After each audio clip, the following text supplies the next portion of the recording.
আমি যখন প্রথম চা তৈরি করি কি মাথাটা যন্ত্রণা করছে। যাই একটু আদা দিয়ে চা তৈরি করে খাই। মা, তোমার মাথা যন্ত্রণা করছে? তুমি বসো, আজকে আমি তোমার জন্য চা তৈরি করে আনছি। তুই চা তৈরি করবি? পারবি তো? যা তাহলে করে নিয়ে আয়। হ্যাঁ। হ্যালো ঐমিতা, আজকে আমি প্রথমবার চা তৈরি করবো রে। হ্যাঁ।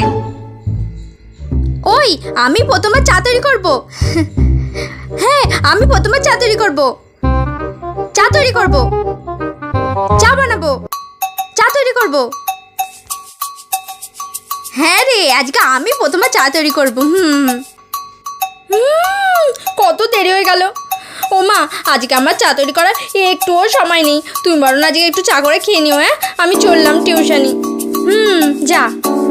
ও নাকি আমাকে চা তৈরি করে খাবে, আমার কাজ তো আমাকেই করতে হবে।